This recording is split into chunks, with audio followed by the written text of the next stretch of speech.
Bienvenue dans Ainsi va la vie, le podcast ressources pour parler sans tabou de la mort et du deuil. Et oui, pourquoi éviter ces sujets alors qu'ils nous concernent tous ? Je suis Gaëlle Guigny, praticienne de shiatsu et accompagnante du deuil, curieuse et passionnée par les rencontres qui nous font grandir. Dans chaque épisode, je reçois un ou une invitée qui nous partage son histoire, son expérience, son regard. Ces témoignages nous donnent des clés pour mieux surmonter les pertes dans nos vies et traverser nos deuils en conscience. Nous abordons ensemble des sujets essentiels, profonds, délicats, qui bousculent parfois, mais qui toujours nous rappellent à notre humanité. Ainsi va la vie, c'est le podcast qui nous rend plus vivants. Aujourd'hui, je suis ravie de recevoir une femme lumineuse qui s'appelle Sandra Meunier, alias l'Elfe Annabelle. Je crois que dans chaque épisode, je vous dis combien je suis heureuse des rencontres que je vous propose avec des personnes de tous horizons, parce qu'elles nous apportent tellement de valeur dans ce qu'elles partagent que je ne peux qu'être reconnaissante de toutes ces opportunités. Et cet entretien avec Sandra m'est cher parce qu'il explore l'une des émotions les plus profondes qui soit, c'est la joie. Et plus qu'une art-thérapeute, Sandra se qualifie de docteur de la joie, justement, respirateur d'hôpital. Elle est fondatrice de l'association Nétoile, qui est une association d'intérêt général, avec laquelle elle accompagne par la joie, depuis presque 20 ans, des personnes en fin de vie dans les services de soins palliatifs et de cancérologie. Sandra a créé des spectacles, des conférences avec lesquelles elle n'a de cesse d'informer sur l'importance de la fantaisie, de la poésie et du sourire dans le mieux-être des personnes hospitalisées. Alors nous allons explorer ces différents sujets avec Sandra et nous poser la question: est-ce qu'il est encore possible de vivre la joie au seuil de la mort ? Bonjour Sandra. Bonjour. Alors j'ai toujours une question rituelle en début d'épisode. Est-ce que vous pourriez nous partager le souvenir de votre premier contact avec la mort ? Qu'est-ce que ça vous a laissé comme émotion ? Alors, le premier souvenir de la mort directe, c'est ma chienne. Et ça a été terrible. Ça a été terrible d'imaginer sa mort. Je crois que c'est ça, la première mort. Et en fait, c'était une grande souffrance, donc il a fallu la faire piquer. Et je me souviens avoir beaucoup pleuré, mais je pense que ça, c'est déjà la deuxième expérience. Que la première expérience, c'est en fait c'est le questionnement, c'est l'interrogation. Et j'étais encore beaucoup plus petite, parce que là, j'étais au CM2. Et encore plus petite, je pense que je devais avoir 6-7 ans. Je me souviens très bien du moment où j'ai interrogé un adulte de ma famille. Et je lui ai dit, mais qu'est-ce qui se passe quand on meurt ? Et j'ai senti qu'il y avait un vide, qu'il y avait une non-réponse. Et ça me semblait incroyable qu'un adulte n'ait pas de réponse. Je l'ai senti, hein. Je dis pas qu'il n'a pas donné de réponse. Je me souviens même plus de la réponse qu'il a pu me donner d'ailleurs, mais je me souviens que c'était compliqué. Et là, ça a été j'ai senti que s'était passé quelque chose en moi. J'ai jamais oublié quand même ce moment où j'ai posé la question. Je me souviens très bien du contexte. On était dehors dans la pleine nature. Et je me suis dit, tiens, il y a un mystère. Alors vous n'avez de cesse de rappeler combien la vie est un cadeau précieux et qu'en ayant conscience de la mort, on accroît notre compréhension de cette préciosité de la vie. Et vous avez eu vous-même un accident à 20 ans qui aurait pu être fatal. Est-ce que c'est à ce moment-là que vous avez réfléchi à qu'est-ce que mourir et que vous avez pris une décision qui a changé le cours de votre vie ? Oui, la question de la mort date de très longtemps. On voit cette première question quand j'ai 7 ans et après, je me suis vraiment intéressée à la question de la mort pendant toute mon adolescence. En bref, c'était quelque chose c'était ce grand mystère. Maintenant, par rapport au lien avec la vie, la préciosité, alors c'est certain qu'avoir eu l'expérience dans mon corps, cette expérience quand même terrible, de se dire que oui, on peut mourir là d'un moment à l'autre. Et à 20 ans, c'est pas banal de se dire qu'on peut mourir, mais d'en faire l'expérience. Oui, je pense que ça a conditionné mon futur. Et je pense que j'avais quand même conscience déjà de la préciosité de la vie, mais là, ça a pris une autre dimension, bien entendu. Et surtout, Heu, c'est ce qui m'a donné le goût de vivre en fait, de vivre pleinement ma vie. Mais il m'a fallu, ça peut paraître fou comme histoire, même moi je n'en reviens toujours pas, pourquoi il m'a fallu 7 ans pour vraiment, intégrer le fait que j'avais failli mourir. J'avais bien vécu l'expérience, mais 7 ans plus tard, je me suis dit: «Mais j'ai vraiment failli mourir». Je ne sais pas pourquoi il m'a fallu autant de temps et là, pour le coup, je me suis dit: «Mais en fait, qu'est-ce que vivre?» Et j'avais l'impression de ne pas être dans mon axe de vie à 100%. Et moi, la question de l'utilité dans la vie, la question de qu'est-ce que je suis venue faire sur Terre, c'est une question qui m'a hantée, mais depuis que je suis jeune. Je ne savais pas pourquoi j'étais venue, qu'est-ce que je vais faire.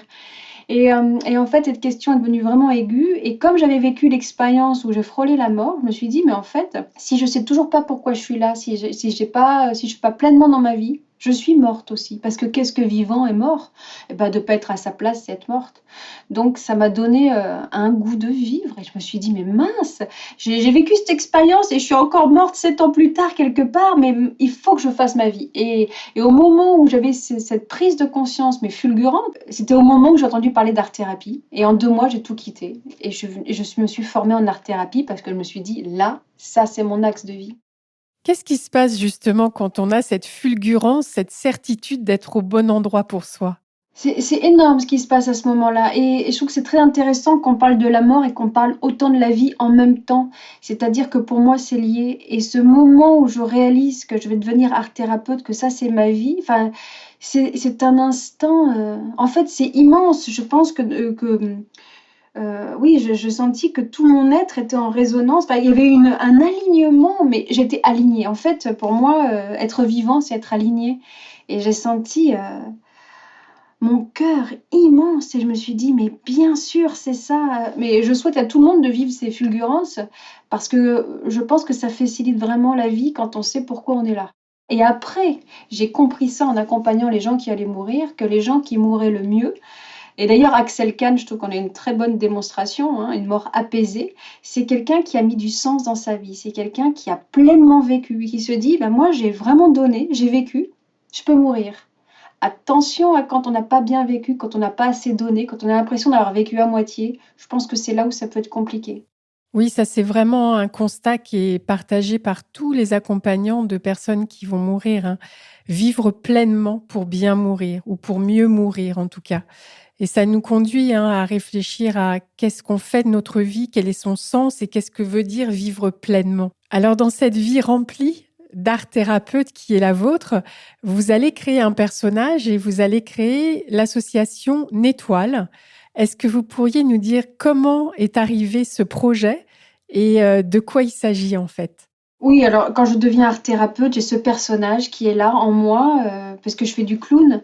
Et quand je commence à travailler à l'hôpital, c'est un poste d'animation, donc qui n'est pas mon poste d'art thérapeute, mais en fait, ça me permettait de rentrer à l'hôpital. Et c'est là qu'on me demande, mais j'ai pas un personnage. Et c'est là que je suis venue en Annabelle. J'avais un personnage elfique, drôle, mais profond, pétillant, mais en lien avec la nature. Et je me suis dit, tiens, je vais l'amener. Et quand je l'ai amené, tout s'est ouvert. Les patients m'ont raconté leur désarroi. Et puis aussi, je pouvais transmettre plus de joie. Enfin, je pouvais donner de l'espoir. Enfin, il s'est passé toute une ouverture extraordinaire. Et là, j'avais encore l'identité quand même forte, hein, de clown. Et j'ai changé ça. Je crois que c'était 7 ans plus tard. Je me suis dit, bon, j'arrête de dire que c'est du clown parce que c'est pas fondamentalement du clown. Et c'est plutôt, il faut que je trouve une fonction qui soit à la fois poétique, qui soit profonde, qui soit exactement l'endroit où je travaille. Et je me suis fait accompagner. Et puis je disais, mais il y a un lien avec les étoiles. Et il y a une personne qui est autour de moi, une amie, qui m'a dit, bah, une étoile. Mais je vais bien sûr, une étoile. Parce que c'est pas des étoiles. Je sais que beaucoup de gens disent des étoiles. Non, c'est une étoile. Et je dis bien sûr, je vais être une étoile. Pourquoi une étoile? D'abord parce que je sentais que j'avais un fort lien avec oui, comme ça, les étoiles, justement. Et je me disais, une étoile, c'est intéressant parce que c'est un point lumineux dans l'obscurité. Et c'est bien ce que traversent les personnes qui vont mourir, hein. On est dans l'obscurité. Il y a un moment quand même d'obscurité, ou quand on traverse une maladie. Et je dis, tiens, c'est un point de liberté aussi. thérapie, c'est un point, on est au-dessus, une étoile est au-dessus. En fait, tout correspondait à ma pratique. Alors j'ai fait un clin d'œil, bien sûr, avec une étoile, Neztoiles, né pour rappeler que ça venait quand même du clown et que le clown, pour moi, c'était une pratique d'authenticité, pratique de liberté dans ma pratique artistique. Je me suis sentie tellement légère et profonde dans ce personnage que je dis, il faut pas oublier que ça vient du clown. Mais c'est pas que ça, c'est une pratique d'accompagnement, c'est une pratique d'art-thérapie, c'est de l'art soignant, comme j'aime bien dire. Je voulais pas que ça interfère avec le beau travail du clown qui existe par ailleurs, et je trouve que c'était pas exactement le même endroit. Je dis, bah, il faut être cohérent, si c'est pas vraiment du clown, pourtant ça vient de là. Allez, une étoile. Et c'est super. Alors, en fait, qui est cette Annabelle qui est quand même un être fantastique? Pour moi, c'est la poésie, la liberté, la nature, l'enfant qui est en nous, quoi. Elle est merveilleuse comme créature. Oui, et c'est la partie, parce que c'est une sous-personnalité de moi, cette Annabelle. C'est qui Annabelle? Bah, c'est mon être. Moi, j'ai l'impression que c'est ma connexion la plus forte à mon âme. Pourquoi je dis ça? Parce que quand je suis en Annabelle, je suis vraiment connectée à mes émotions et surtout rien n'est grave. Je- En fait, Annabelle me permet d'enlever la gravité. Donc, ce personnage, tout de suite, il est venu de la nature parce que moi, c'est l'endroit de ma grande joie. Il n'y a pas plus grande joie pour moi que d'être dans la nature. Et je me suis dit, tiens, je vais amener ça comme énergie auprès des gens qui vont mourir. Je vais leur rappeler peut-être un des endroits où ils ont été les plus heureux. Et ce personnage elfique est très intéressant parce que c'est un personnage entre terre et ciel, hein. L'elfe, il y en a qui le voient, il y en a qui le voient pas. Et j'aimais bien aussi ce côté mystérieux. Et d'ailleurs, il y a des patients qui m'ont dit, une fois, je me souviens très bien, j'avais rencontré une personne comme ça qui allait bientôt mourir, et en Annabelle. Et puis, il communiquait avec moi et après, il m'a dit, merci. Le fait de parler avec vous, ça me donne l'impression qu'on peut parler à un ange et j'ai l'impression de me connecter à d'autres mondes. Et j'ai trouvé ça intéressant parce que c'est vrai que c'est ça que je voulais amener. Je voulais amener un monde infini. Je voulais pas qu'on ait, enfin, et c'est ça que me permet Annabelle. C'est en vrai, pour de vrai, j'amène un infini, j'amène à d'autres espaces et c'est ça qui m'intéresse. Et Annabelle, je dis toujours qu'elle est née sous un arbre. Et quand je raconte ça aux patients, parce qu'ils sont quand même curieux, ils me disent, mais vous habitez où? Je dis, bah, sous un arbre. Et d'accord. Et finalement, au bout d'un moment, ils acceptent que je vive sous un arbre. Annabelle, elle n'a pas de convention sociale. Donc je suis en amour tout de suite. J'ai les yeux grands ouverts, je veux voir une personne et je peux lui dire très facilement, assez rapidement, oh, qu'est-ce que je suis bien avec toi, mais je sens que... Et on peut tomber amoureux d'Annabelle d'ailleurs, et puis Annabelle qui tombe amoureuse d'un patient. Enfin, je veux dire, c'est un endroit d'amour, un autre endroit où il y a beaucoup de choses qui sont possibles. Donc j'aime bien être une grande amoureuse ouvertement. Et sans attache en plus, et on peut tomber amoureux. Pourquoi on peut tomber amoureux d'une Annabelle? C'est parce que c'est un personnage fantastique, donc c'est l'enfant intérieur qui s'ouvre. Moi, j'assiste à l'éclosion, enfin à la sortie de l'enfant intérieur. J'ai des personnes qui sont âgées et qui n'ont pas qui sont pas forcément en lien direct. Et puis après, ouais, bah ouais, ils tombent amoureux d'Annabelle. C'est bien, non? Moi, je trouve que mourir en étant amoureux, c'est super. Donc, je lui dis, d'accord. Alors ça, je suis preneuse, hein. Mourir en étant amoureuse, je croise les doigts. Et c'est vrai que pour moi, Annabelle, c'est vraiment l'être qui nous permet de nous reconnecter à l'émerveillement possible sur les plus infimes petites choses, sur les sentiments les plus subtils et qui sont finalement les plus grands parce qu'ils sont là. Ah oui, c'est vraiment ça, mais j'aime ces petites choses.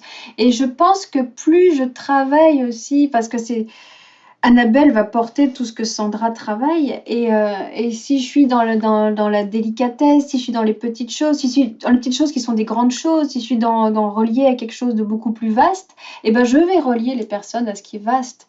Donc je crois beaucoup à ce phénomène de miroir. C'est pour ça que vraiment pour moi l'accompagnement, c'est d'abord aller loin en soi et après bah, mon personnage va porter ce regard sur les petites choses justement et puis sur l'écoute aussi. Tiens, écoute, oh, regarde. Mais c'est incroyable parce qu'on ne prend pas forcément ce temps et à l'hôpital il peut y avoir un autre temps et là on va étirer ce temps ensemble avec les patients. C'est un moment mais délicieux et c'est là que se situe la joie en fait, c'est quand on va étirer ce temps. Et ces personnes à l'hôpital, qui est-ce qui vous recommande d'aller les rencontrer? Est-ce que ce sont les soignants qui vous disent, allez voir plutôt telle et telle personne, elle en a plus besoin que telle autre?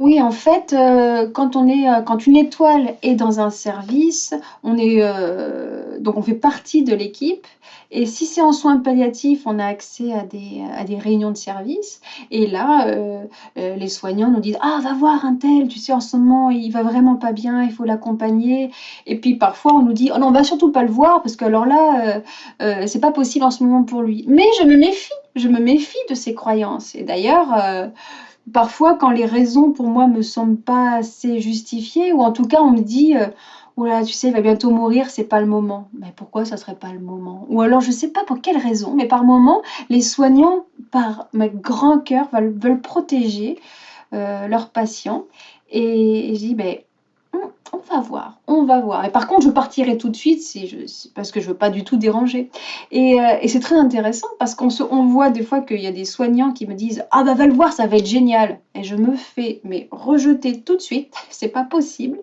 et il y a des patients où au contraire, je vais me faire accepter alors qu'ils disaient: «Ah non, non, lui c'est pas du tout possible, c'est un bougon, c'est pas tu loin de son univers». Oui, mais et de son enfant intérieur? Est-ce que je suis loin? On va voir. Et en fait, il y a quand même une partie de mystère. Donc j'écoute les soignants et après, j'écoute, mais après j'agis peut-être un peu différemment, mais toujours en respectant le soignant, mais en disant: «Tu vois, là, bah, il s'est passé autre chose». C'est ça qui est merveilleux avec l'être humain, c'est que la magie peut opérer là où on ne s'y attend plus, là où on ne s'y attend pas ou sur des territoires insoupçonnés. Voilà, c'est ça. Donc c'est extraordinaire. Et d'ailleurs, vous dites que le regard à l'entrée d'Annabelle dans la chambre de la personne est fondamental. Pourquoi cet instant-là du regard est-il si fondamental? À mon avis, c'est l'accord va se faire, de l'alliance thérapeutique, en fait. Ça va se faire dans ce regard et c'est pour ça que ce regard, il peut durer longtemps. On va se jauger, s'évaluer et alors, c'est prendre pleinement le regard et puis après quoi? Faire un regard d'amour, faire un regard joueur, faire un regard triste et là, il y a plein de possibles. Est-ce que je prends un regard en empathie? C'est-à-dire que si une personne est vraiment triste, en prenant ce regard, je vais m'attrister avec. Donc ça va être un phénomène de miroir. Ou est-ce qu'au contraire, il va y avoir un regard triste et moi, je vais offrir le contraire, le pétillement, dire «Ah, mais tu es là!» et réveiller en fait et aller, enfin contourner cette tristesse, l'entendre, mais dire «Viens, peut-être qu'il y a un autre chemin». En tout cas, tout se passe dans le regard, mais vraiment. Alors, je dirais le regard et pas que, c'est aussi le sourire. D'ailleurs, en ce moment, je trouve que la période est très difficile depuis qu'il y a eu ce masque. Surtout que ma pratique, pour moi, mais bon, moi j'ai 17 ans d'expérience à l'hôpital, donc j'ai connu une quelle qualité de liberté relationnelle, enfin, c'était extraordinaire. Et, j'ai senti aussi que parfois, c'est un regard, mais c'est un sourire qui fait qu'on accepte. Et le sourire, parce que le sourire, c'est le meilleur qu'on donne à l'autre, hein, on va offrir ce grand sourire. Et j'offre aussi une respiration. Mais là, comme il y a ce masque, on ne voit pas forcément que j'offre la respiration. Et parfois, ce qui fait l'accord avec une personne qui souffre à l'hôpital avec ce personnage quand même extravagant. Il faut savoir quand même, j'ai des tresses en l'air, je suis pailletée, voilà, je suis dans les couleurs lumineuses, c'est quand même particulier. Mais ça peut se faire en une respiration, c'est-à-dire que je respire et la personne finalement, elle va me voir respirer et au fur et à mesure, elle va prendre ma respiration. Mais s'il y a le masque, on ne sait pas que je respire comme ça. Donc pour moi, c'est beaucoup plus dur en ce moment. Ouais. C'est vrai que ce masque a vraiment modifié nos interactions avec les autres. Et, mais néanmoins, une fois que cette connexion s'est faite, qu'est-ce qui se passe? Je suis très curieuse. Est-ce que vous allez près de la personne? Comment est-ce que vous l'embarquez dans le voyage en fait que vous allez lui proposer? Et justement, il y a tout qui est possible et on ne peut pas du tout savoir à l'avance. Maintenant, s'il y a un accord, l'accord, ça se sent dans le sourire justement. Un accord, c'est une détente du corps, on va se dire: «Ça y est, c'est accepté». Mais c'est le début parce que c'est accepté, mais il va falloir quand même bien prouver pourquoi je suis là à côté d'une personne qui est très malade ou qui va mourir. Enfin, il faut comprendre pourquoi je suis là.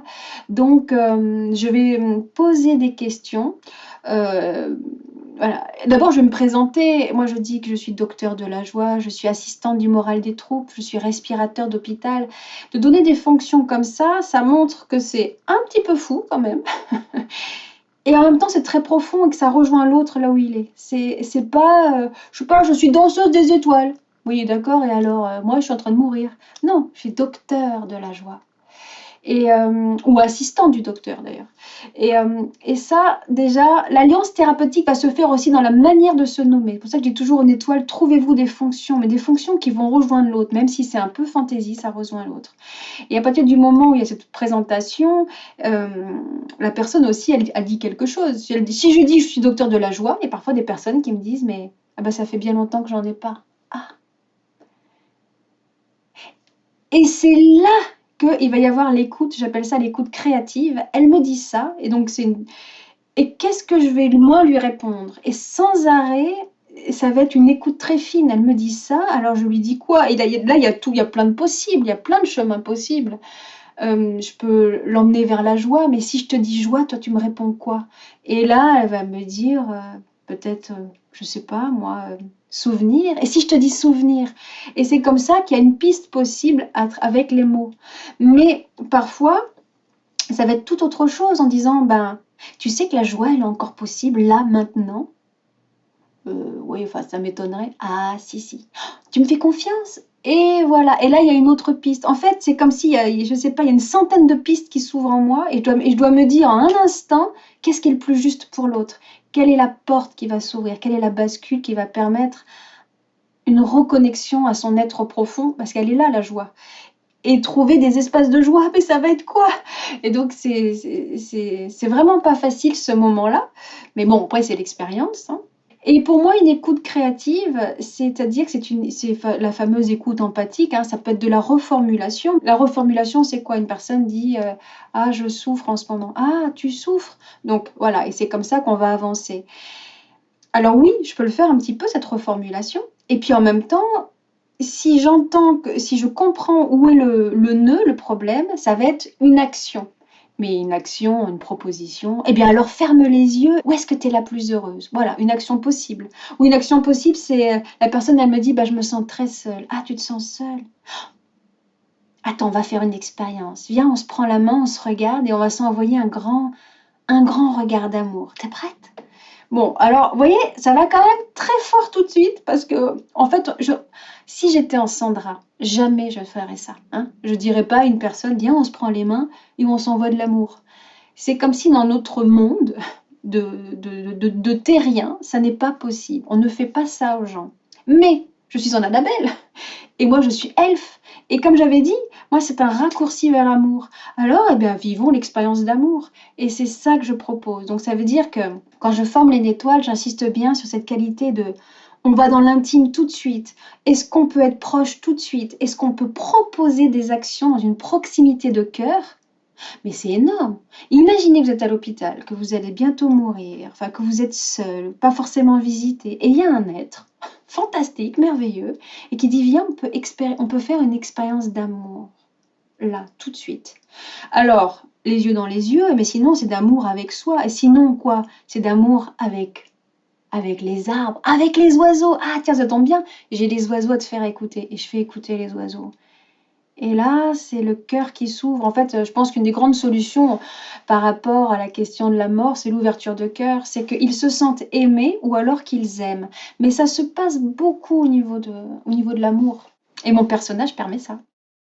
Et alors, est-ce que c'est ça la joie? L'amour pour soi, l'amour pour les autres, l'amour de ce qui est? Oui, très très belle question. Moi, je pense que la joie, et c'est ce que j'expérimente.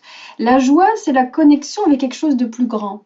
Alors, le quelque chose de plus grand, bah oui, ça peut être l'amour. Et pour certains, ils vont employer peut-être un autre vocabulaire. C'est pour ça que là, on parle à moi. Donc moi, je parle avec mes mots, mais à l'hôpital, parfois l'amour, le mot amour est beaucoup trop fort, et il va falloir contourner. Et ça peut être tout simplement, mais écouter les oiseaux, c'est un acte d'amour, en fait, ça ouvre le cœur. Donc oui, je pense que la grande joie, c'est, d'abord, ça ne se décide pas. La joie, ça surgit, hein. C'est la joie, on peut pas dire: «Tiens, sois joyeux». Bah non, ça marche pas comme ça. Ou expérimente une joie. Bah oui, mais ça veut dire quoi? Je vais la chercher où? Et d'un seul coup, non, c'est une expérience pour moi, la joie, et c'est une expérience où on devient plus grand. Il y a une expérience où d'un seul coup, mais c'est comme tout à l'heure, on parlait de la fulgurance le jour où j'ai appris mon métier, art thérapeute, j'ai eu quelque chose où je me suis sentie plus grande, je me suis sentie connectée à quelque chose de plus grand. Mais la joie, c'est ça, c'est d'un seul coup, on se sent plein. Alors, plein d'amour, bah oui, alors souvent, ça va ensemble quand même. Et surtout en fin de vie, j'ai trouvé que oui, ah oui, l'amour, connecter les gens, leur permettre de se dire je t'aime. Oui, oui, le centre, pour moi en tout cas, c'est l'amour. Alors, quand on n'est pas une Annabelle ou une étoile, comment est-ce que vous proposeriez aux personnes qui nous écoutent, qui ont par exemple un proche en fin de vie, pour mettre ou remettre de la joie dans cette relation, dans cette période-là? Parce que c'est vrai que pour la plupart d'entre nous, l'approche de la mort, c'est plutôt synonyme de souffrance, de peur, de tristesse, avec la perspective du deuil. Et imaginer de la joie possible à ce moment-là, ça peut paraître inaccessible. Alors, qu'est-ce que vous pourriez nous recommander de faire pour être nous-mêmes un petit peu une étoile pour la personne qui va s'en aller? Ah oui, alors bien entendu, on n'est pas obligé d'être une étoile, heureusement, pour permettre aux gens de se connecter à la joie. Bien entendu. Moi, je parle de, enfin, pour moi, ça facilite, et ça facilite l'expérience, en fait. Alors, oui, pour les soignants ou pour les aidants, j'encourage ces expériences, mais les expériences de simplicité aussi. Et c'est toujours ce que je fais parce que je croise aussi beaucoup d'aidants, hein, à l'hôpital, et puis les soignants, bien entendu. Alors, les aidants, c'est être dans le moins possible d'émotions. Alors, pas facile, hein, quand on perd un proche, bien sûr qu'on est dévasté. Toujours, je dis, viens pleurer dans le couloir, et après, tu reviens, peut-être plus, enfin, essayer d'être plus apaisé. Alors, je sais que c'est pas facile, sans mettre de culpabilité, bien entendu. Alors, ce que je propose à chaque fois, c'est par exemple une respiration. Euh, c'est quand je dis, tiens, bah, inspire du centre de la terre, ça va passer par les pieds, la colonne vertébrale, et ça sort par la fontanelle, et tu vas inspirer jusque dans les étoiles. Et après des étoiles, tu redescends, ça passe par la fontanelle, la colonne vertébrale, et tu vas expirer dans la terre. Et je fais vivre l'expérience. Voilà, c'est un conseil d'amis. C'est-à-dire que cette respiration, elle permet de se verticaliser. Je pense profondément. Et pour avoir vécu l'expérience, parce que bien sûr, moi aussi, je suis confrontée à la mort, je n'accompagne pas toujours en Annabelle, hein, parce que si j'ai un proche, alors je me verticalise, je me verticalise. Et plus je sens que je suis très ancrée dans la terre, plus je sens que je vais loin dans les étoiles, plus je sens cette colonne vertébrale, je fais wow, ah, ça commence à être bien. Et c'est comme aussi si je deviens. Et en fait, qu'est-ce que je fais quand je fais ça? Je deviens plus grande. Et c'est ce que je suis quand je suis en Annabelle. J'ai toujours l'impression d'être beaucoup plus grande. Et c'est ce que je dis aux soignants ou aux aidants, devenez plus grand pour accompagner quelqu'un qui va mourir. Verticalisez-vous. En fait, c'est vraiment un premier conseil. Et par rapport à la personne qui va mourir, justement, si pour vous, en tant qu'aidant, c'est d'être plus grand qui est le centre, et bien pareil pour la personne qui va mourir, comment il va se sentir plus grand? Alors, c'est cette question, moi je dis toujours, je reconnecte les personnes à ce qui est sacré. Donc, il faut reconnecter les personnes qui vont mourir à ce qui est sacré pour elles. Et on reprend l'histoire des oiseaux, parfois c'est les oiseaux qui est sacré, parfois c'est la relation avec Dieu. Bah, bien sûr, il y en a qui sont quand même dans une religion, donc bah, les connecter bien à leur dimension religieuse, leur permettre d'expérimenter la prière si c'est nécessaire pour eux. Pour d'autres, c'est plutôt quelque chose de spirituel, alors c'est des pratiques méditatives. Il faut ouvrir des grands espaces d'intérieur. La méditation, mais alors, enfin, j'ai l'impression que de toute façon, mon travail de nettoile pendant toutes ces années, c'était des pratiques méditatives, c'était autour des pratiques méditatives, créatives, on va dire. Mais à chaque fois, si j'associe la respiration, de fermer les yeux, de connecter de grands espaces ou de se relier à des êtres qu'on aime, ce sont des pratiques méditatives. Donc, le grand chemin pour moi, c'est bien de permettre à la personne d'être en, oui, de se recentrer sur ce qui est important pour elle par des pratiques méditatives de respiration, des choses comme ça. Oui, ça aide énormément. Et, et si par exemple, elles ont beaucoup aimé voyager, et ben, lui reparler des voyages de la Terre. Et là, ça me fait penser à une très jolie pratique d'une de mes étoiles. Alors, ce qui est fantastique, c'est que j'ai formé des étoiles. Et il y a une étoile qui a inventé une pratique. Et je trouve ça tellement merveilleux que je vous la donne parce que vous pourriez aussi le vivre avec les personnes que vous rencontrez, que vous aidez à mourir peut-être. Et c'était notamment une personne qu'elle va voir à l'hôpital. Et cette personne lui dit rapidement qu'elle est triste. Alors l'étoile l'interroge et la personne lui dit mais en fait je pense que j'ai pas assez pris le temps de vivre en fait. Je suis passée à côté et même quand j'ai voyagé, il dit voilà par exemple je suis partie au Canada et même là j'ai pas pris assez le temps, j'aurais dû prendre plus le temps. Mais il est vraiment triste de ça. C'est un constat de sa vie en disant j'ai pas oui j'ai pas été assez heureux en fait sur Terre, pas pris le temps. Alors elle entend, il n'y a pas de réponse. Parfois il n'y a pas de réponse. C'est un grand accueil en disant ah d'accord tu penses ça ok. La fois suivante quand elle vient elle a une idée que je trouve tellement jolie. Elle a imprimé un paysage du Canada et elle avait le nom de la personne. Elle lui a fait carrément une enveloppe hein, avec le timbre ça le dit. Et elle arrive dans la chambre elle dit hey j'ai quelque chose pour toi t'as reçu du courrier. Il fait ah bon. Et c'est une lettre du Canada. C'est une lettre de la Terre. Et cette lettre de la Terre lui disait bonjour, je suis la Terre du Canada. Je voulais te dire combien j'ai aimé que tu foules mon sol, combien j'ai apprécié ta présence. Oh et alors, c'était une lettre d'amour de la Terre pour lui. Et là, il s'est mis à pleurer, pleurer. Et ça a dégagé. Et enfin, j'ai trouvé que c'était un accompagnement extraordinaire. Après, il dit, mais merci, merci. Et ça s'est renversé. Il avait pu sentir que si lui n'avait pas apprécié, peut-être que la Terre l'avait apprécié. C'était une réponse d'amour. J'ai trouvé ça extraordinaire. Alors voilà ce qu'on peut faire. Vous voyez, c'est vraiment entre l'imaginaire, et c'est toute la pratique d'accompagnement de l'étoile, entre l'imaginaire, la profondeur, l'audace. L'audace. Parce que on n'aurait pas forcément pensé si on était en nous-mêmes. Mais là, on est en état de créativité, d'intuition, et ouais, il y a beaucoup de choses qui sont possibles. Donc c'est ça que j'ai envie de dire. Si vous accompagnez des personnes qui vont mourir, il y a une chose qui est certaine, et je suis un témoignage vivant. C'est vrai ce que je vais vous dire. La joie est possible. Ça, c'est une certitude. Et la question, plutôt que de se demander, et là ça va être dur ce que je vais vous dire, mais plutôt que de se demander combien de temps il reste à vivre, c'est comment vivre ce temps. Alors je sais qu'on est vraiment fixé sur combien de temps, mais comment vivre ce temps. Et donc ça peut être, on peut faire le temps des merci. Dis donc, je me souviens, on a fait ça ensemble, mais merci. Tu sais que tu m'as beaucoup aidé. Et en fait, si on est dans les merci et qu'on remercie l'autre pour ce qu'elle lui a transmis, mais ça va aider d'abord la personne, elle va sentir toute la transmission qu'elle a été utile sur Terre, hein, en tant que maman, en tant que conjointe, je ne sais pas. Et ça va permettre aussi une chose, pour la personne qui va dire ces paroles d'amour, ça va faciliter le deuil, parce que mine de rien, on peut toujours se poser la question, est-ce qu'il sait vraiment combien je l'ai aimé ? Et on peut se poser la question après, en disant mais mince, mais je sais qu'il le savait, mais je lui ai pas dit comme ça. Ah ben là, du coup, bah oui, bah dites-le alors, à votre façon, avec le lien que vous aviez. Mais le temps des merci, en disant ouais, tu sais que grâce à toi, maintenant moi je fais ça. Et parce qu'en fait, dans le deuil, on le sait bien, les intégrations qui se font après le deuil, hein, 1 an, 2 ans, on dit la personne vit en moi, j'ai compris tout ce qu'elle m'avait transmis. Eh bien, dites-le pendant qu'il est encore vivant. Dites-le. Et ça aide des deux côtés.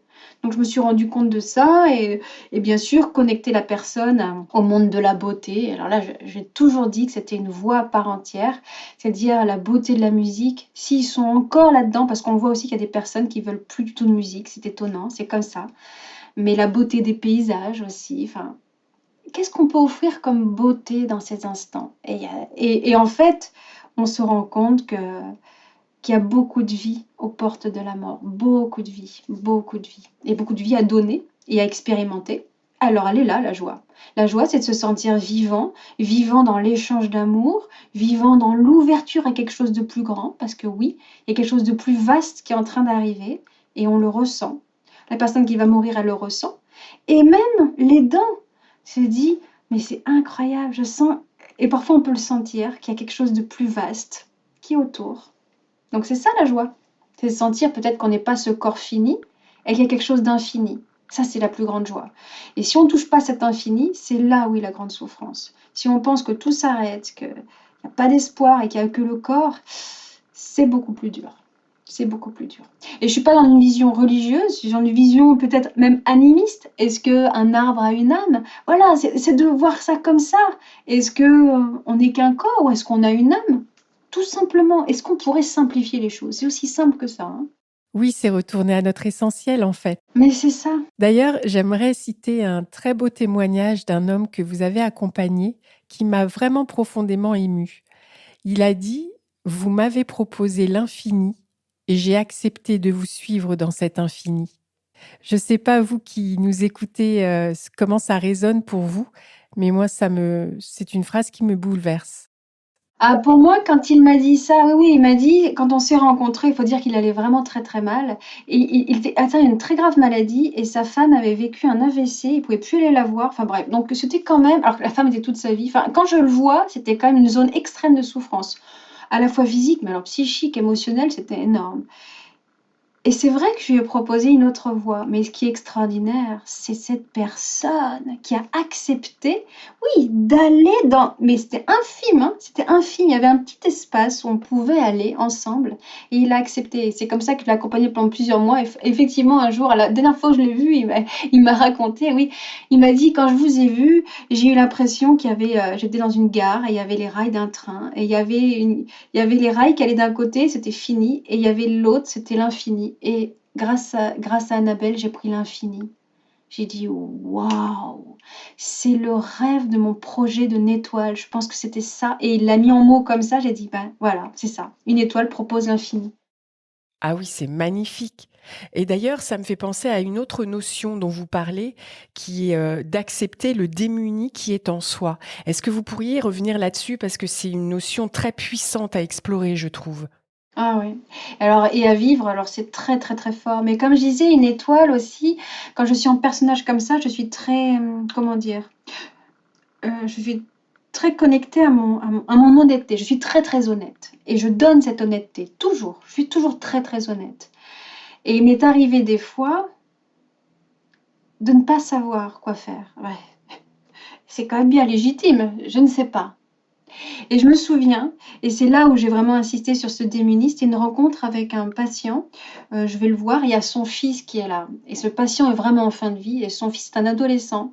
Et alors là, parler à un adolescent en étant une étoile, je me dis, dis donc, ça va pas être facile, parce qu'il doit se dire, mais qu'est-ce qu'elle fait, elle, comme ça, bref. Et je vais le voir, et je voudrais tellement être une ressource pour lui. Et, euh, et lui, il est pas évident avec moi. Enfin bref, il est pas évident avec lui, quoi. Oh, je le sens dans sa respiration. Il a envie de pleurer, puis il pleure pas du tout. Et puis donc il se tourne vers la vitre. Donc il y a son père qui est au fond. Et puis on est tous les deux à regarder la vitre. Et puis à un moment donné, je lui parle en honnêteté. J'ai dit parfois, mais ça va parler de moi. Et j'ai conscience que ça peut aussi parler de lui. Mais je veux parler que de moi. J'ai dit parfois. On ne trouve plus les mots, on ne sait pas. Mais je l'ai dit avec tout mon cœur pour cet être, cet adolescent, et cet adolescent vit la même chose avec son père. Mais je l'ai dit en tout amour, et toute honnêteté. Au moment où je dis ça, je vois ces larmes qui coulent. Et donc je continue. J'ai dit, on ne sait pas. Mais peut-être, parce que je vois ces larmes et je sens que là, je peux peut-être accompagner. Peut-être on peut dire merci, peut-être qu'on peut laisser des mots. Quand même, dire merci. Tu es d'accord? Et puis là, il baisse un peu la tête. Et c'est comme ça que je vais noter en quoi il peut dire merci à son père de ce qu'il a transmis, de leur lien. Alors, c'est des petites choses que je note sur un post-it vite. Et après, je lui dis, on peut lui remettre à ton papa, mais quand tu veux. Maintenant, beaucoup plus tard, c'est toi qui décides. Il n'a pas voulu maintenant. Alors j'ai dit, tu sais, je vais le donner au docteur. Et on l'a remis au docteur et c'était leur histoire après, pour le moment où ils pourraient le remettre. Et l'endroit de la bascule, c'est au moment où j'ai dit que j'étais démunie. Et d'ailleurs, alors après, j'en ai parlé en transmission. J'en ai parlé justement au médecin, parce que le médecin, je dis voilà, il y a quelque chose de très précieux, là, c'est les lettres d'amour pour son papa. Et je lui ai dit comment c'était passé. Et il m'a dit, c'est incroyable. Il dit, je pense que nous, en tant que soignants, on ne dit jamais qu'on ne sait pas. Il dit, moi, je n'ai jamais fait ça. J'ai jamais dit que je ne savais pas. Et j'ai dit, bah, c'était l'endroit de la rencontre. Et il y a tout qui est arrivé par là. Et là, je me suis dit: «Il faut que je l'accepte cet endroit». Et j'ai vraiment des histoires comme ça où j'accepte d'être démunie. Ah oui, j'en ai vraiment d'autres. Et ça partait de là. Et je me suis dit: «Bon, il va falloir que je le dise aux soignants, que je le dise à tous parce que vraiment des accompagnements ont marché» entre guillemets. Il y a eu des bascules, il y a eu vraiment des résolutions parce que j'étais démunie, que je l'acceptais. On ne sait pas tout. Pourquoi il faudrait toujours qu'on soit super puissant? Il faudrait toujours qu'on ait les solutions à tout. Mais non! Et c'est peut-être une posture même de supériorité de croire qu'on peut tout. Mais là, je pense que j'étais à égalité avec lui, je ne sais pas, mais je suis là. Ouh! J'aime beaucoup cet endroit et il n'est pas du tout confortable. Je préfère savoir. Mais en ne sachant pas, il y a quelque chose d'immense qui peut arriver. Oui, c'est donner et entendre sa vérité en fait, et c'est ça qui touche. Mais c'est ça. Je pense que quand on est là-dedans, il y a tout qui est possible aussi pour l'autre. Il peut dire aussi. Parce que si on dit toujours, oui, tu pourrais faire ça, tu sais, si c'est pas. Ça fait qu'il y en a un qui sait, l'autre qui sait pas. Mais non, non, on ne sait pas ensemble, mais on est là. Un bel endroit du cœur. Et vous proposez aussi des spectacles et des conférences. Quel est votre chemin aujourd'hui pour propager ce leitmotiv d'être en joie pour vivre sa vie? Oui, d'être en joie pour vivre sa vie, d'être en joie pour accompagner, c'est très important. Alors, Dieu sait que les soignants vont pas bien en ce moment. Donc, ça fait des années que je donne des conférences spectacles. Alors, je peux donner des conférences spectacles parce qu'on me demande, mais en fait, je réponds aux demandes.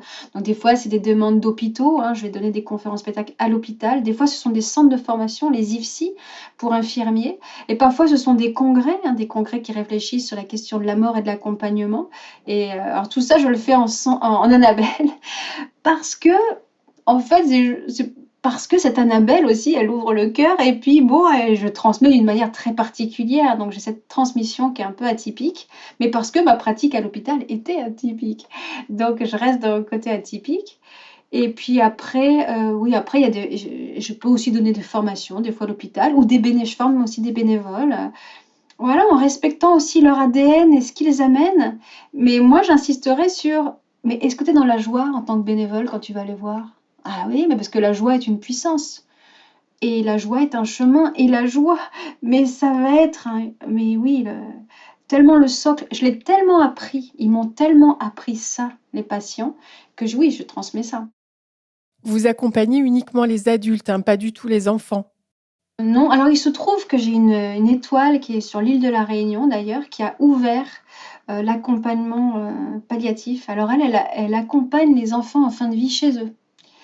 Et parce qu'en fait, il y a un peu une carence au niveau des unités palliatives pour enfants, c'est pas forcément très développé. Donc, et elle, c'est la première étoile qui accompagne les enfants en fin de vie. Ça, c'est merveilleux. Et moi, par contre, l'endroit de la joie pour les enfants, ça s'est vraiment imposé en moi et ça fait vraiment plusieurs années que j'ai basculé et je transmets alors l'enseignement de la joie. Là, j'ai créé un dispositif pour les écoles Terre de joie. Mais j'ai quitté l'hôpital, en fait. Donc, je n'accompagne pas les enfants à l'hôpital vers plus de joie, mais j'accompagne tous les enfants. Je voudrais bien qu'à l'école, il y ait une éducation à la joie. Parce que en fait, et ça rejoindra le début de notre entretien, quand on a parlé de la vie et de la mort ensemble. Et ça peut paraître curieux, je sais que pour les gens qui me suivent, qui m'ont tellement connue en tant qu'étoile pendant toutes ces années, puis en plus fondatrice, et puis je donne beaucoup de conférences spectacles, et d'un seul coup, ce moment où je m'intéresse autant à l'enfance. Mais parce que j'ai tellement accompagné les gens en fin de vie, je me suis aussi rendu compte d'une chose, et je l'ai dit au début, que on meurt bien quand on a bien vécu. Faut peut-être le dire aux enfants tout de suite. De bien vivre, c'est de connecter une joie, de trouver des espaces en soi sur peut-être ce qui ne meurt pas. Qu'est-ce qui ne meurt pas? Attention, vaste question. Est-ce qu'il y a quelque chose qui ne meurt pas en soi? Et surtout, est-ce qu'il y a comment on peut explorer cette joie? Une joie intérieure qui n'aurait pas de raison. Donc, je me suis engagée depuis plusieurs années sur l'éducation à la joie dans les écoles. Et pour moi, c'est la suite. Enfin, d'ailleurs, je peux pas quitter la fin de vie. Et d'ailleurs, c'est pour ça que je fais encore ce podcast. Je peux pas quitter cet endroit parce que je l'ai tellement connu et j'ai vraiment des choses à dire dans l'accompagnement. Mais j'ai des choses aussi à dire pour le début. Le début et la fin. Ouais, et ben prenons soin de ces deux endroits. Et après, le milieu, on se débrouille. Mais prenons soin d'être dans la joie au début. Et mettons du sens dans notre vie, c'est-à-dire que si on connecte à cette joie intérieure, mais qui dit joie dit aussi générosité, empathie, altruisme, principe coopératif, c'est ça la joie, hein. La joie d'être ensemble, la joie d'être bien avec soi, la joie d'être ensemble. Oh là là, ça va commencer à faire une jolie vie ça. Et après, bah, c'est la fin, c'est comme une plante, hein, on l'arrose, elle pousse, elle fleurit, et après, tac, elle retourne au sol. Où est le drame? Il n'y a pas de drame. Mais la fleur a bien fleuri. Donc j'essaye de semer des graines de joie pour faire des jolies semences, un bouquet, un joli champ fleuri, et puis qu'à la fin, bah, les fleurs, elles meurent, bah, c'est pas grave, après ça va recommencer. Et il y a d'autres cycles. Faut pas avoir peur de l'impermanence et préparer les enfants à l'impermanence et en même temps et à une joie pleine, sans raison, c'est très très important. C'est vraiment important. Donc c'est aussi mon socle de vie actuel, quoi. Quel beau programme ça, pour nous, mais aussi et surtout pour les générations à venir, pour être plus épanouis, plus heureux de vivre en dépit de l'adversité, plus à l'écoute les uns des autres. Merci vraiment, Sandra, pour toutes ces pépites et ces rappels qui font du bien. Et avant de terminer, Sandra, j'aimerais savoir si tout ce parcours que vous avez eu et que vous avez encore, toutes ces rencontres, ces ouvertures de cœur en abondance, est-ce que ça vous a transformé ou est-ce que vous aviez déjà tout là et vous êtes allé explorer un peu plus en profondeur grâce à tout ce que vous avez vécu? Ah non, ça m'a transformée, ça m'a apaisée. L'endroit où je suis beaucoup plus apaisée, c'est je sais qu'on peut vivre des instants de joie, mais même les plus grandes joies. J'ai vu des personnes, hein, quand même, en accompagnement qui m'ont dit avoir vécu là une joie qui est peut-être la plus grande joie de leur vie et ils allaient bientôt mourir. Donc je sais qu'il y a des grandes joies possibles. Et alors là, cette grande joie, c'est la joie du lâcher prise. Donc c'est comme si d'avoir fréquenté ces endroits, ça m'apprenait à me dire que la plus grande joie, c'est le lâcher prise. Apprends cet endroit, lâche prise. Waouh! Mais quand on lâche prise, on lâche avec ses émotions, on lâche le, comment dire, l'attachement en fait. En fait, c'est ça. En fait, c'est une préparation à se détacher et la grande joie est aussi dans le détachement. Alors j'ai pas dit que j'ai réussi, mais par contre je m'habitue. J'ai voulu fréquenter autant cet endroit pour m'habituer à lâcher, pour m'habituer à avoir confiance, pour m'habituer à connecter à quelque chose de plus grand au moment où ce corps est tellement douloureux. L'endroit où je suis pas vraiment apaisée, c'est que je trouve que le corps est souvent un corps de souffrance avant de mourir et j'ai un peu peur de cette souffrance physique. D'ailleurs, je rejoins beaucoup la parole des patients avant de mourir. Ils disent, mais j'ai pas tellement peur de mourir, par contre, j'ai peur de souffrir physiquement. J'ai peur de cette souffrance parce que j'ai vu aussi que parfois on n'arrivait pas à la calmer. Ça, c'est une vérité, hein. Alors après, heureusement, il y a la sédation. Donc on peut vraiment sédater profondément, mais heureusement parce que parfois il y a des souffrances qu'on ne peut pas enlever. Donc j'ai l'impression que oui, ça m'a transformée et ça m'a donné l'envie de vivre encore plus mon présent. Mais d'ailleurs, je pense que c'est la caractéristique quand même des personnes qui travaillent en soins palliatifs. Parfois, des fois, on riait de ça parce qu'ils prenaient un week-end comme ça. Ils allaient, je sais pas, aller un week-end en Italie d'un seul coup. Ils font un aller-retour, puis ils me disent oui, mais la vie, c'est maintenant. Et on était complices de ça. Et combien j'ai des patients jeunes qui m'ont dit, mais Annabelle, mais dis-leur. C'est pour ça que j'ai fait un TEDx d'ailleurs, dans ce sens-là, en disant, mais dis-leur que la vie c'est précieux, mais qu'ils ne la perdent pas dans des broutilles. Je vois que c'est ça que ça m'a appris. Plein de fois, je me dis, toi, il n'y a pas mort d'homme, hein, cette fameuse phrase, c'est pas mort d'homme. Est-ce que c'est grave? En fait, ça m'a permis de montrer qu'il y a très peu de choses qui sont graves, et des choses qui sont embêtantes. On peut être malheureux, on peut perdre des fois même la joie, hein, par moments. Mais est-ce que c'est grave? Et ça m'a appris aussi que je peux me dissocier. Je peux être malheureuse en apparence, mais que j'ai un socle de joie immense. Ça, c'est d'avoir expérimenté Annabelle à l'hôpital. C'est-à-dire que des fois, j'allais pas tellement bien, il fallait que j'aille à l'hôpital. Et j'étais dans une joie. Je dis, mais c'est quoi cette joie? Mais sans nuage aucun, alors que moi, j'allais pas bien. Après, je quitte Annabelle et ça y est, je me rabougris. Je fais, ah, c'est intéressant. Donc, ça veut dire qu'il y a un endroit en moi qui est un espace de joie totale. Mais il y a mon ego qui récupère toujours des trucs pour dire ça va pas, ça va pas, ça va pas. Donc oui, c'est un endroit d'expérimentation. J'ai beaucoup appris. Et c'est pour ça que je suis très heureuse de transmettre ce que les patients m'ont appris, parce qu'on ne l'a pas dit, mais je sais que vous êtes sensible à ça, le fait que l'accompagnement, c'est 95%, l'accompagnement, c'est l'autre. Hein, c'est pas moi qui accompagne, c'est l'autre qui accepte d'être accompagné. Et ils sont extraordinaires, ces patients que j'ai rencontrés. Donc oui, c'est un processus de transformation en moi et d'amour de la vie, d'amour du vivant et surtout de se dire, faisons en sorte que notre vie ait du sens, Donnons, mais ça c'est ma vie et ma vision, hein, de faire que notre vie soit un grand acte d'amour, qu'on offre le meilleur à la terre, qu'on offre le plus grand de nous. Je pense que quand j'ai été une étoile, quand je fais terre de joie, j'offre le plus grand de ma vie à cette terre. Oh, mais alors, moi je peux vous le dire, je suis prête à mourir. Parce qu'avec ce que j'ai fait, oui, je suis remplie. J'ai donné la plus grande version de moi-même, j'en suis persuadée. Je ne pouvais pas donner mieux. Je peux mourir. Et c'est ce que je souhaite à chacun. Donnez la plus grande version de vous-même. Ayez pas peur de vivre. N'ayez pas peur de vivre. Parce qu'on parle toujours de j'ai peur de la mort, mais les gens ont peur de vivre. N'ayez pas peur de vivre. Je crois qu'il n'y a rien à rajouter, il n'y a pas de meilleure conclusion. Merci beaucoup, Sandra. Merci pour ces questions et merci de m'avoir permis de dire mon essentiel aussi parce que ça, c'est ma grande joie de partager cet essentiel. Merci vraiment beaucoup. Je vous propose de retenir 3 des pépites que Sandra nous a partagées aujourd'hui. La première, c'est que la joie est une émotion qui surgit spontanément. C'est une expérience qui nous rend plus grands. La deuxième, c'est de reconnecter les personnes que vous accompagnez à ce qui est sacré pour elles. La troisième, c'est la certitude que la joie est possible au seuil de la mort. La question n'est alors plus combien de temps il reste à vivre, mais comment vivre le temps qu'il reste. Si vous avez aimé cette rencontre, n'hésitez pas à la partager sur vos réseaux préférés. Plus nous serons nombreux à en profiter, plus ce podcast aura de sens. Et ça a l'air de rien, mais en donnant 5 étoiles sur Apple Podcast ou sur votre plateforme d'écoute et en donnant un avis, ça aide à le faire connaître. Vous pouvez aussi retrouver tous les épisodes sur le site ainsivalavie.fr et vous abonner pour ne pas rater les prochains épisodes. À très bientôt!